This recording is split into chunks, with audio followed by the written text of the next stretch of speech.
بسم الله الرحمن الرحیم. د فیسبوک معزز دوستانو سلامونه او احترامات مې ومنئ. الله دې وکړي چې ټول روغ جوړ او د صحت کلمه پر تن وي.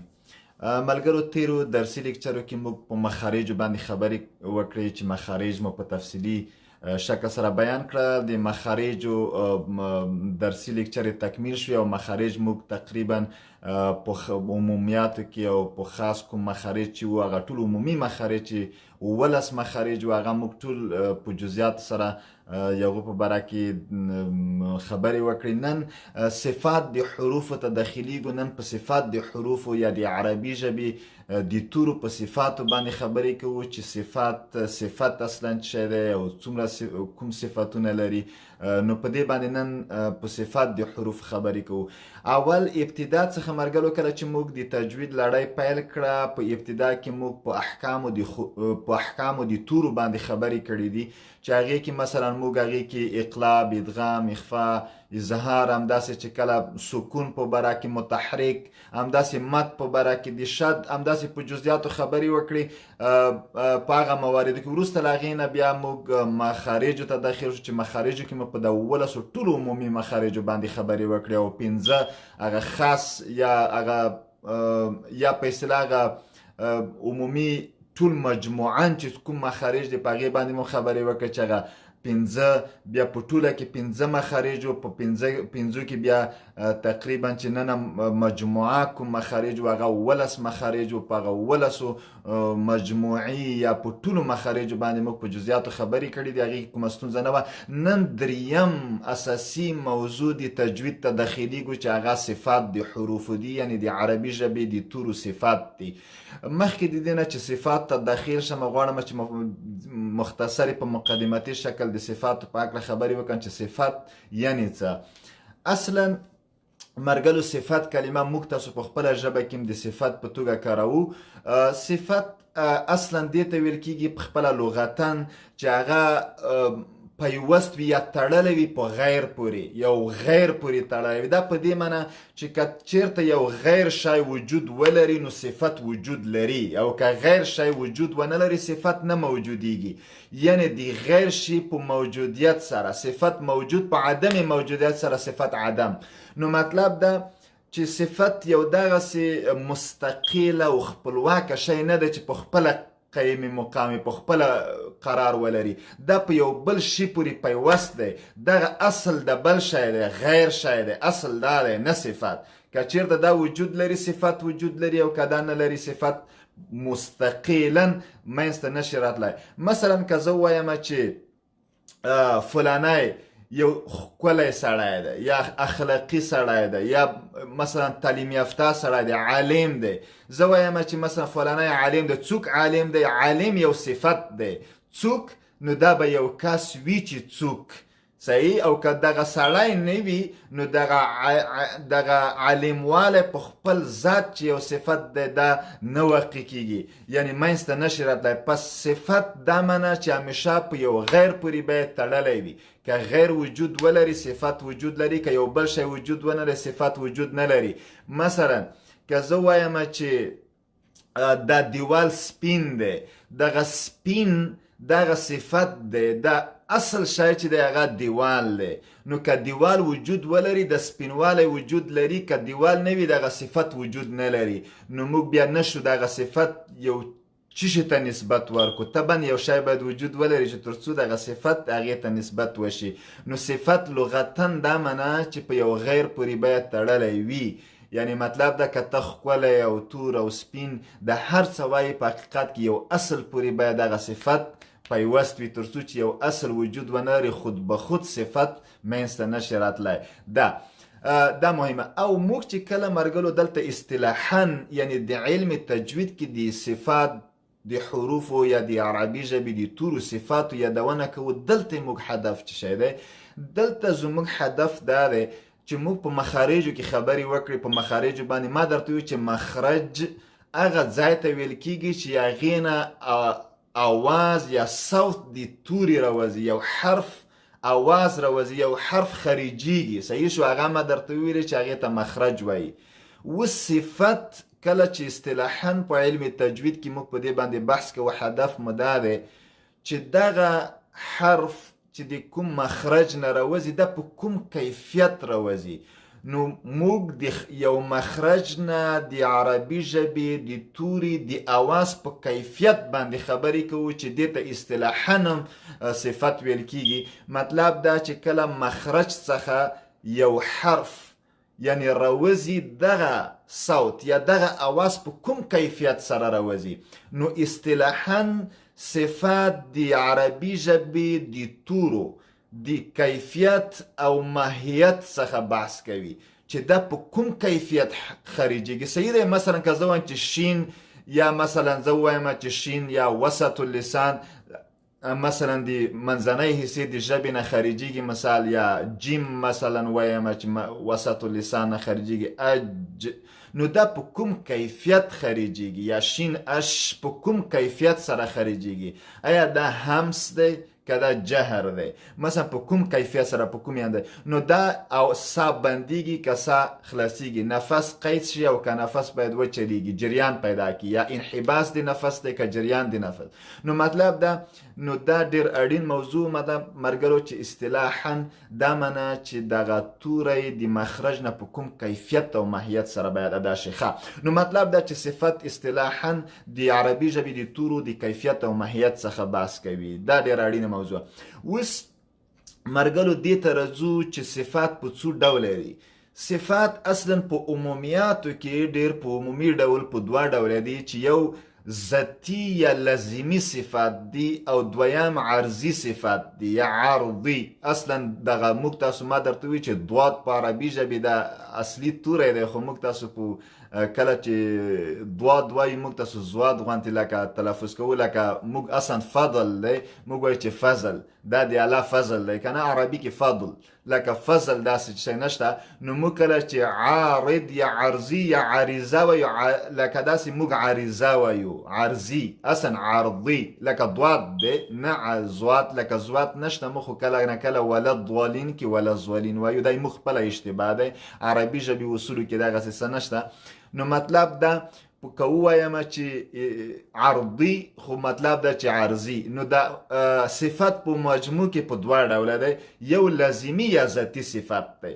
ذاتي صفت دا معنا چې په ذات د حرف کې وجود لري، لا ينفك دی، یعنی د حرف نه جدا کیږي نه، هر حالت کې د حرف سره وجود لري، هغه که ساکین وي، هغه که متحرک وي، هغه کې که مثلا هر حالت وي، مثلا که د تنوین په حالت کې، په هر حالت کې چې وي حرف سره عین صفت وجود لري، ځکه دا ذاتی ځکه یا لازمي ځکه ورته ذاتی دا معنا چې د په ذات د حرف کې دغه صفت وجود لري، دا نه بیلیدونکی صفت دی، په هر حالت کې د صفت سره د حرف سره مرګلی دی اړوند صفت، دغه ذاتی صفت وایي. بل ته عارضي یا عرضي صفت دې ته ویل کیږي چې کله د حرف سره مرګلی وي او کله نه وي، یعنی ځینې حالات دا مجبوروي چې دغه یو صفت ورکړي، کله هغه حالات داسې شي هغه سبب یو ځینې عوامل وي چې د دې سبب شي چې دا داسې صفت باید غوره کړي، او بیا عوامل که له منځه لاړ شي دغه مثلا دغه صفت هم له منځه ځي.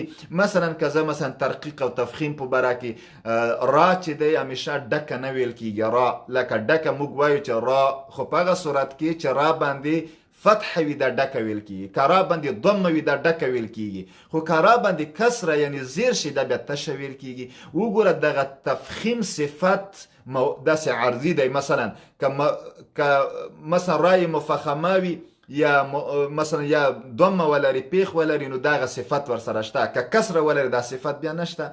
نو مطلب د عرضي صفت دې ته ویل کیږي چې کله د حرف سره وجود لري کله نه لري. اوس راځو دې ته، زه به انشاءالله په تختې باندې دغه ټوله دغه خبرې کومه، خو اوس اصلي خبره دا ده چې د ذاتي صفت په څو ډوله دي. ذاتي صفت بیا مرګلو په دوه ډوله دي. ذاتي صفت یو هغه دی چې متضاد لري یا ضد لري، او ځینې هغه صفتونه دي چې ضد نه لري. هغه صفتونه ذاتي یا لازمي صفتونه چې ضد لري هغه په 5 ډوله دي، چې یو خپله ده، یو ضد دی چې په مجموع کې 10 ډوله کیږي. او هغه صفتونه چې ضد نه لري، مثلا لکه تفشی، لکه قلقله، لکه مثلا تکریر، او مثلا دغه موارد چې دي دا اوه مجموع کې 7 ډوله دي چې 17 کېږي، خو یو 8 هم ورسره شته چې د غنا په نامه دی. زه به په هغې باندې هم خبرې کوم. ځینې د غنا د صفت په توګه نه مني، خو تاسو ته ما په غنا کې یو اشاره کړې وه چې غنا کې کله تطویل او تقصیر راشي دا بیا صفت کېږي. غنا هم مخرج دی او هم صفت، خو صفت په هغه وخت کې کېږي چې کله دغه غنا کې تطویل او تقصیر موضوع مطرح شي. نو هغه صورت کې بیا غنا مخرج نه دی بلکې غنا یو صفت دی. نو زه به دغه 8 صفت په غیر متضاد کې د غنا په نامه دام درته تشریح کوم. د هغه مخرج سره ما مخکې فرق کړی دی په مخارجو کې چې د غنا کله د صفت په توګه کارول کېږي کله د مخرج. نو انشاءالله زه به بیا په صفاتو کې د غنې ځای ته چې راورسم زه به بیا دغه توپیر درته وایم چې غنا کله د تطویل او تقصیر په صفت باندې مطرح شي. نو زه به مرګلو کمره اړوم تختې ته انشاءالله په اخیری وخت کې که چېرته ما دغه همس او جهر په باره کې خبرې کولی ممکن بیا کمره راواړوم یو څو خبرو ته، خو زه به فعلا کمره واړوم تر څو دغه صفات د حروف موږ هلته مثلا تشریح کړو چې تختې باندې چې ښه معلومات وشي. ودرېږه چې زه دغه یو دقیقه چې زه به د هغه لږه برابره کړم. ښه مرګلو زه وګورم چې تخته تاسو ته سمه کله معلومه شي. ښه انشاءالله چې اوس به دې کې ستونزه نه وي، انشاءالله چې سمه به معلومیږي. ښه مرګلو نن په صفات د حروفو باندې خبرې کوو. ما مخکې درته وویلې چې صفات یعنې څه. زه به اوس د حروفو یا د تورو کله چې زه وایم مرګلو چې د حروفو صفات یا د تورو صفات زما هدف د عربي ژبې د تورو صفات دي نه د کومې بلې ژبې. مطلب ځکه چې موږ قرآن عظیم الشان لکه تجوید وایو قرآن عظیم الشان په عربي ژبه نازل شوی، نو طبعا موږ به د عربي ژبې د تورو صفات وایو نه د نورو حروفو. نو مطلب دا چې اوس زه وایم چې د صفات د تورو صحیح شو د عربي ژبې زه باید داسې ولیکم د عربي ژبې یا د عربي تورو که مستقیم ووایم د ژبې نه به هم تیر شو د عربي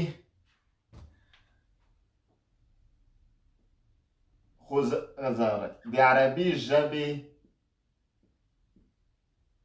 د تورو صفات صحیح.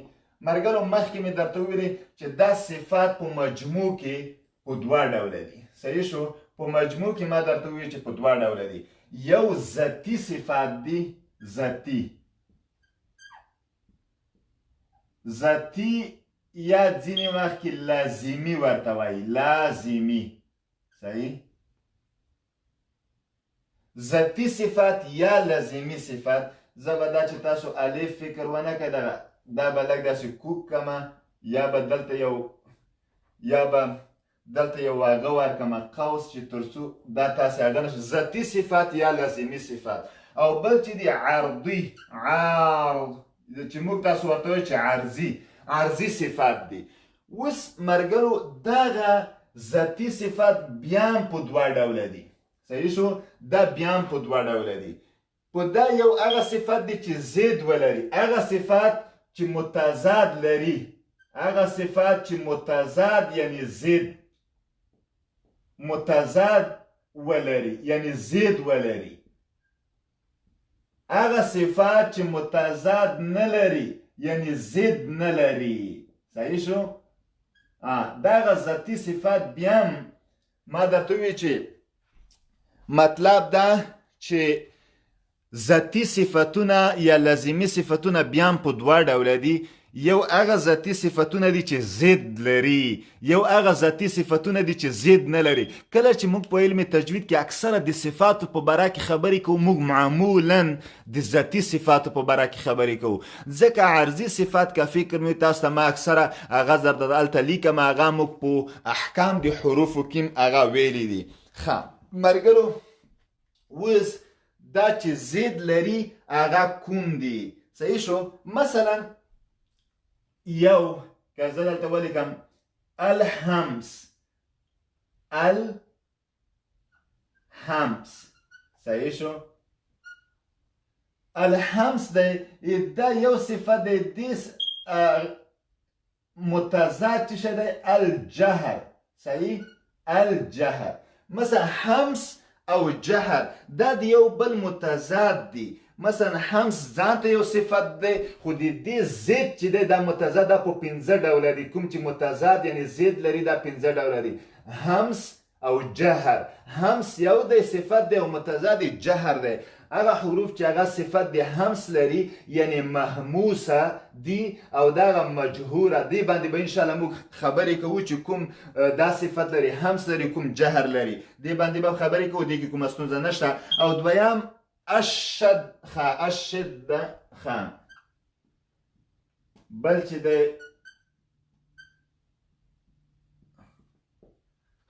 بل مرګلو دغه اشد په نامه دی دغه دال چې دی دا مفتوحه دی او د دې ضد چې دی الرخاوه صحیح دغه تای تنیس چې دی مرګلو دغه تا چې دی دا لکه ها غوانته وقف کیږي چې دا دنه الرخاوه صحیح دای د ضد دی صحیح الرخاوه او بل استعلاء او استفال په نامه دریم استعلاء الاستعلاء د لام تعریف خو موږ مخکې خبرې کړې وې په دې باندې الاستعلاء صحیح الاستعلاء او دې ضد چې دی استفال خو د لام تعریف به په مقابل کو الاستفال صحیح الاستفال استعلاء او استفال ضد دی صحیح شو او بل څلورم تکرار شو څلورم هغه صفت یعنی چې هغه ضد لري هغه اطباق خو د لام تعریف به په مخ کې کو الاطباق صحیح شو الاطباق او دې ضد اطباق ضد چې شی دی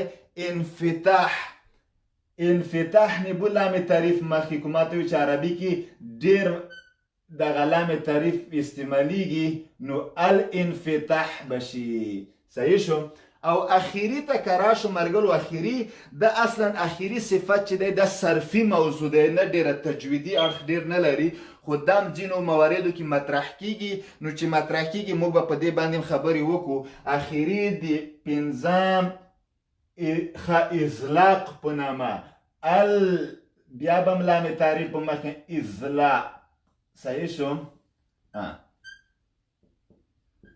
صحیح او د دې څه چې دی الاصمات په سوال سره صحیح شو ان شاء الله موږ به هر یو د دوی نه مفصل بیا تشریح کوو زه به د کمره لږه داسې هغه کومه چې تاسې یا به لږه شاته کومه د کمره چې تاسو ټول معلوم شي نو مرګلو دې باندې مو خبرې وکړې ان شاء الله موږ به هر یو د دوی نه بالکل کاملا ښه دقیق تشریح کوو تاسې دې ته تشویش مه کوئ ما درته وویل چې حمس او جهر شده او رخاوه او استعلاء استفال اطباق انفتاح او ازلاق الاسمات دا به ټول په دې باندې ان شاء الله موږ مفصل خبرې کوو دغه سره د نومونو سره که تاسې بیا آشنا نه وئ خیر ده به هر یو موږ په جزئیاتو په دې باندې خبرې کوو دا اوس راځم مرګلو دې ته چې دا هغه څه و چې ضد یې لرلو اوس هغه څه چې ضد نه لري ځکه دغه ضد دغه دی مثلا که زه ووایم دا یو صفت دی مثلا صحیح دی دغه یې ضد دی دی دوه صحیح شو دا بل صفت دی دی درې او دی ضد دی دی څلور مثلا دا یو صفت دی مثلا استعلاء او استفال دا شپږم یې ضد دی دا اطباق یو صفت دی او انفتاح دغه ضد دی او ازلاق دغه ټول مجموعتا دا تقریبا لس صفت دغه شو هغه چې اوس دې ته راځم چې ضد اوس دې ته راځم هغه صفت چې هغه ضد نه لري ضد نه لري دا به زه کوشش وکړم چې دا به لږ را دې طرف ته کړم دا به لږ نور هم را وغځومه دې طرف ته ځکه دا ځای ډک شو دغسې ښه هغه صفات چې هغه ضد نه لري یا متضاد نه لري صحیح یعنی خپله ذات کې یو صفت دی ولی ضد نه لري که همس په نامه موږ چېرته ولې نو موږ جهر ضد دی ښه اوس که دې ته راشه ملګرو دا اصلا اوه قسمه په مجموع دي ما درته وویل چې غونه به م زه د اتم په قسم درته تشریح کومه یو د دوی نه ملګرو دې کې څه دی یو صفیر اس په سواد سره که فکر وي دغه صفیر کلمه ما چېرته په مخارجو کې کله چې ما درته زه او سین او سواد تشریح کول ما درته وویل چې صفیر صفت هلته ما صفیر کلمه درته ویلې دا یو صفت دی دا په خپل ذات کې یو مستقل صفت دی ضد نه لري ښه دویم ملګرو دې چې دی قلقله ما به تاسو د قلقلې نوم ډېر اخیستو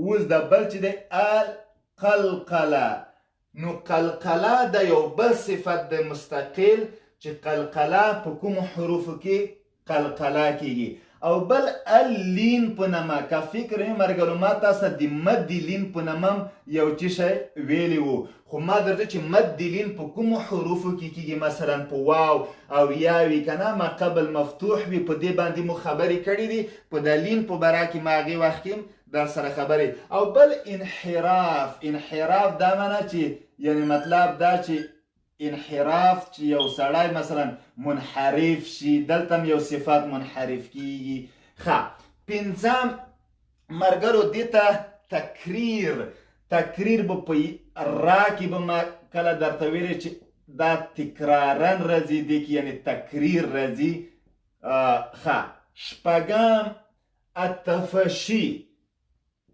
په شین کې به ما درته ویلې چې دا داسې پاش کېږي د اواز لکه دغسې لکه رنګ چې په هغه کې نو التفشي نو اخیر ملګرو چې ما درته ووی غونه په نامه الغونه ما درته ووی چې د غونه چې دی دا کې کله چې تطویل یعنی اوږدوالی او لنډوالی راشي نو بیا غونه مطرح کېږي د صفت په توګه غونه هم مخرج په توګه مطرح کیږي او هم د صفت په توګه خو کله چې غونه یعنی نون مثلا میم مشدد وي دغو کې مثلا هغه راشي مثلا اوږدوالی لنډوالی اواز کې راشي بیا د یغو مخرج هدف نه وي بلکې د یغو صفت هدف وي مثلا لکه ان الذي نو ان دغه تطویل راغلو دلته مثلا عم نو دلته اکثر چې عم نو ته چې وایي دا تطویل دی اواز تقصیر کله تقصیر او تطویل دی اواز چې کله مطرح شي هغې کې بیا غونه د مخرج په توګه نه بلکې غونه باید د صفت په توګه مطرح شي ښه دا خو دا و ملګرو دا ما درته وویل چې هغه صفتونه دي صفتونه په مجموع کې په دوه ډوله دي ذاتي صفت هغه صفت ته وایي چې د حرف نه هیڅ وخت نه بیلیږي همیشه په هر حالت کې د حرف سره دي او عرضي صفت هغه ته ویل کېږي چې کله د حرف سره د ځینې عواملو پر اساس وي او که ځینې عوامل نه وي سبب نه وي دام نه وي که سبب وي دا وي که سبب نه وي نو مطلب دا چې ذاتي صفتونه بیا په دوه ډوله دي یو هغه دی چې ضد لري مثلا همس دی ضد جهر دی شد دا ضد الرخاء و استعلاء دی ضد استفال دی اطباق دی ضد انفتاح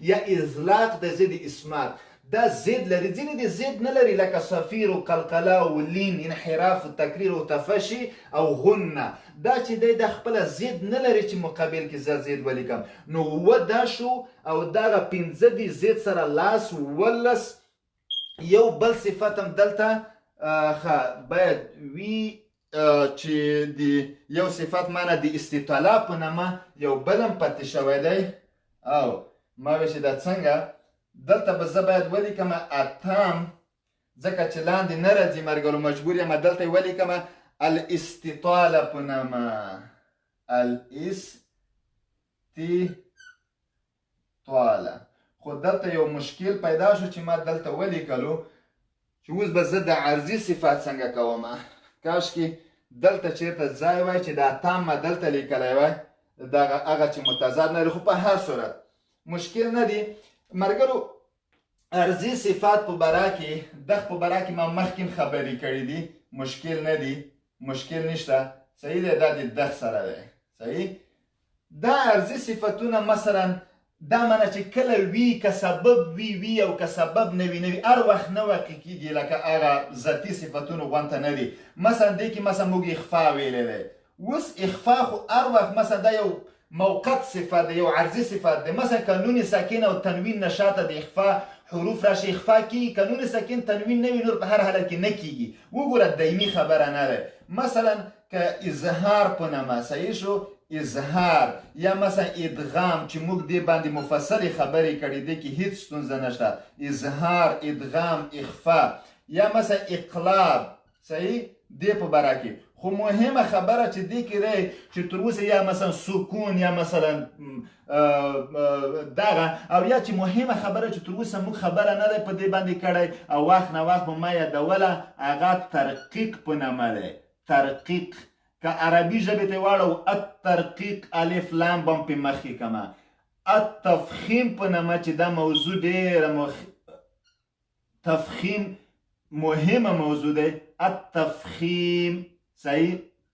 نو د ترقیق او تفخیم نورو ټولو باندې که مثلا سکون دی، مثلا دغسې سکون دی، که شد دی، دغه مثلا ټولو مواردو باندې مو خبرې کړي. مهمه خبره دې کې تفخیم او ترقیق دی چې په دې باندې به انشاءالله العزیز موږ په راتلونکي درسي لیکچرو کې خبرې کوو چې دا څه ته ویل کېږي. ښه نو ملګرو دا په مجموع کې یو تاسو ته یو ذهنیت و چې ما درکړو د صفاتو په هکله چې د عربي ژبې توري صفات په مجموع کې ذاتي او عرضي په دوه ډوله دي.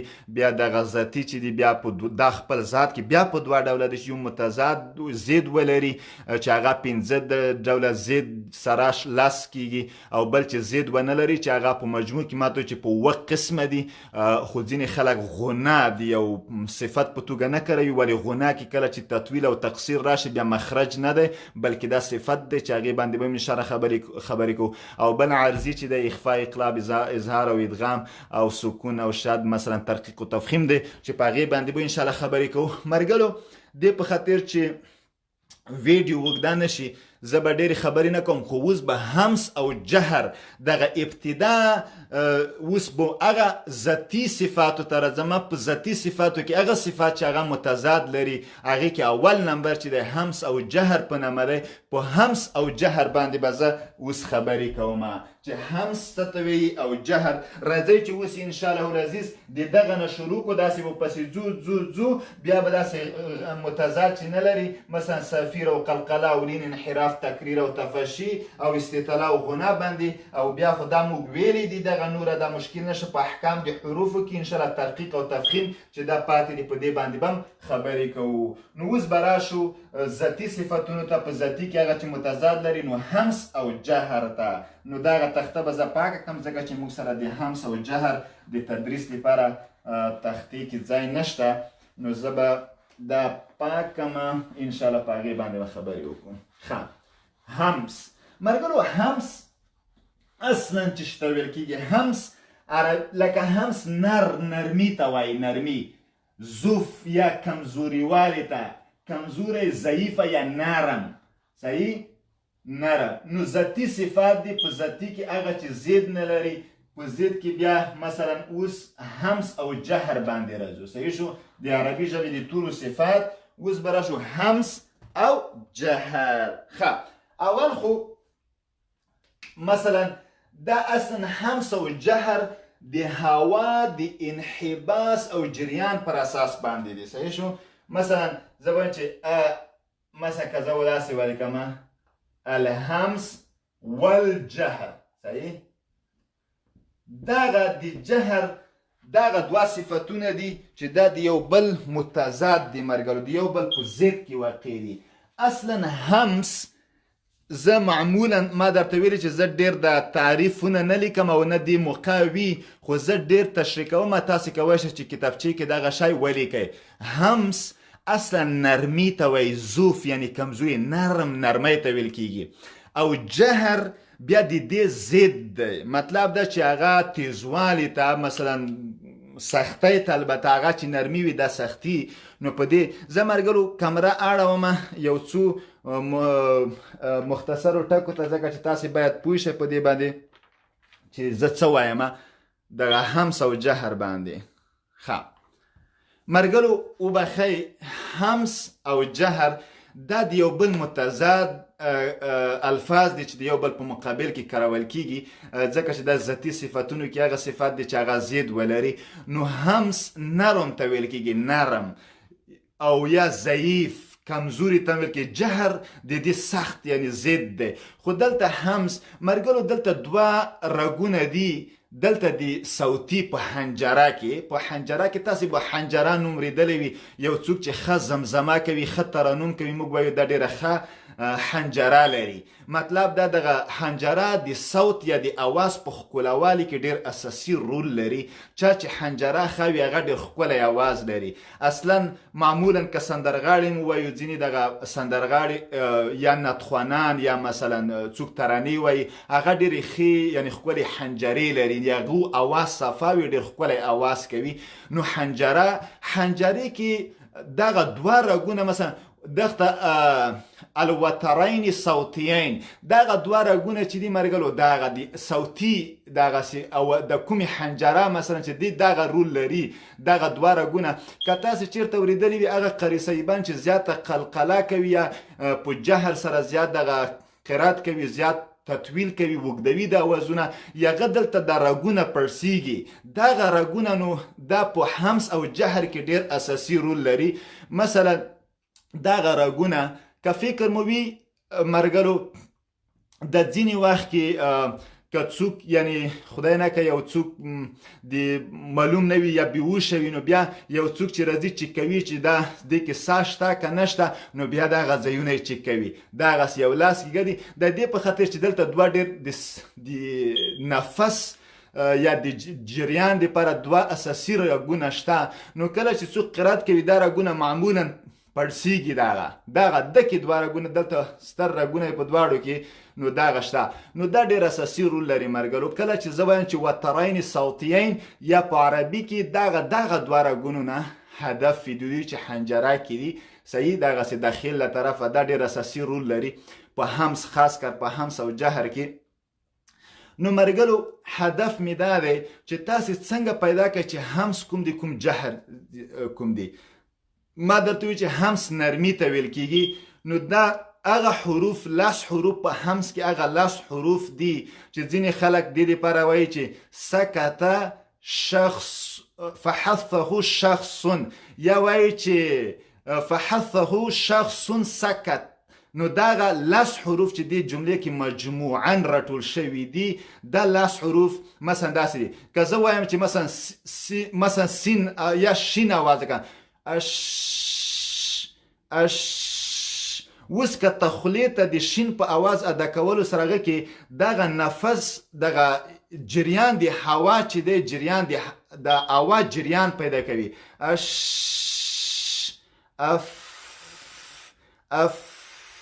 که ته د لاس مخې خولې ته ونیسې دلته جریان د هوا شته.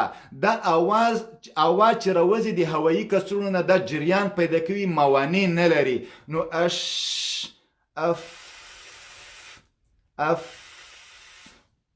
مثلا دا په ټولو کې مرګلو مثلا سین سره نو که تاسې د خولې مخې ته لاس ونیسئ دغه جریان د هوا چې راوځي مستقیما په لاس باندې لګیږي. یو تمرین نو دا همس دی. دا کله چې زیاته جریان د هوا زیات خارج شي دا همس دی. او بل دغلته تاسې لاس کیږدئ دغه رګونو دوه مهمو رګونو باندې، تاسې دغه همس حروف تاسې تلفظ کوي، نو دا اهتزاز نه کوي، دګیږي نه، ځکه چې جریان د هوا بیرون وځي دوی باندې فشار نشته. وګوره دا هیڅ ټکان نه خوري. اهتزاز دلته په دغه وترین صوتیین باندې کوم ټکان نشته، ځکه چې جریان د هوا چې دی دا جری دی، دلته موانع نشته چې د هوا را واپس کړي او دغه وترین صوتیین دغه باندې فشار وارد کړي، دا یې وپړسېږي یا اهتزاز یا دګیدا پیدا کړي، دا شی نشته. نو موږ وایو چې اس اس اس اش. وګوره دلته هیڅ ډول اهتزاز نه لیدل کیږي. برعکس اوس او مطلب دا په همس کې څو شیان تاسو زده کړه. همس یوه طریقه تاسو دا زده کړه چې دا د جریان د هوا دی، موانع نشته، مکمل هوا دغه نفس چې دی مثلا دا جریان پیدا کوي، موانع نشته، نو مکمل جریان پیدا کوي، نو موانع چې نشته، مطلب دا چې دا اهتزاز نه پیدا کوي. یو ډیر نرم اوریدل کیږي. نرم د همس نرمي ځکه وته یعنی ډیر سخت غوږونو ته یعنی دی اوریدنه لګه ضعیفه ده. صحیح جریان. او بل طریقه دا ده چې مثلا دغه رګونه چې دي د اهتزاز نه پیدا کوي، ټکان نه پیدا کوي، ځکه دغه جریان د هوا بیرون روان دی، نو دا نه قطع کوي. صحیح شو. مثلا کزه تشکرون صحیح مثلا. او بل دا که شین متحرک وي که شین ساکن وي، په دواړو کې عین صفت شته. صحیح دی. خو په ساکن کې اکثره دغه صفت ډیر څرګند دی، ډیر ښکاره دی نسبت په متحرکو حروفو کې ده. او بل مرګلو د دې ضد جهر چې موږ وایو دا ښه اورېدل کېږي نسبت همس ته. صحیح شو. یا محموس حروفو ته، نو مجهور نسبتا د تیز لکه یو. دویم دا چې د هوا دومره جریان نه پیدا کوي، هوا چې د انحباس یعنی حبس کیږي، دا موانع جوړیږي، انحباس د هواوي نه جریان د هوا. نو په دې اساس باندې دا قید کیږي. کله چې هوا جریان قطع شو، دلته په دغه وترین صوتیین په دا باندې فشار راځي، دا اهتزاز پیدا کوي. دقیقي مثلا اج اج اج اج. وګوره د ستوني اج، ځکه چې جریان دی هوا چې دی بندیږي. کله چې جریان دی هوا بند شي، نو په دغه صوتي ترونو باندې یو فشار وریدیږي، چې دا فشار ورید شو، دا اهتزاز پیدا کوي، داسې دګیږي. مثلا زه تاسو یو مثال کدار کما که مثلا تاسو دی اوبو پایپ لیدلی وي، اوبو پایپ چې اوبه جریان قطع وي، روان وي، جریان اوبه روانې وي د پایپ نه منظمې، بالکل د پایپ خورېږي نه، ډېر داسې لاسم په کېږده د دې حرکت نه معلومیږي. خو که چېرته د اوبو پایپ ته سر بند که، د کوم ځای کې اوبه چې دي دا بند که، نو پایپ به داسې خیزونه ووایي، یو بل ته داسې دګېدا شروع کړي، داسې دګېدا فشار راشي. ولې چې دا په اصلي هغه باندې منبع باندې فشار وارد کړي. یا مثلا تاسې به د هوا پایپ لیدلی وي، د موټرو ټیرونو ته هوا چې پې ورکوي، کله چې صحیح وي خو صحیح، کله که دې ته هوا بنده کړي، د پایپ داسې دغه هغه لاین چې دی داسې منډې وهي یو بل طرف ته، ځکه چې هغه جریان. نو مطلب دا چې په همس کې جریان د نفس د هوا چې د جریان لري، هیڅ قسم دلته اهتزاز نه راځي په دغو رګونو باندې. خو کله په جهر کې، کله چې مثلا د جریان د هوا قطع شي، انحباس راشي، ونیوی شي، نو واپس دغه فشار راشي په دغه وترین صوتیان په دغه رګونو باندې، نو دلته یو اهتزاز پیدا شي، یو ټکان پیدا شي. نو موږ وایو چې اج اد اد اد. اوس که تاسې دلته لاس کیږدئ، اد دلته اج دلته مثلا یو رقم ته جریان پیدا کیږي، یو ټکان اهتزاز پیدا کیږي، یو. دویم که چیرته تاسې دلته مخ ته لاس ونیسئ، اج، نو دا وګوره د هوا جریان نشته، هوا نه لګیږي لکه څومره چې په همس کې لګېده. په همس کې څومره هوا بیرون لګیږي، اش اس. وګوره مکمله هوا په لاس لګیږي، خو په جهر کې دا نه لګیږي، اج. دلته هوا نشته او دلته برعکس اهتزاز شته، اج.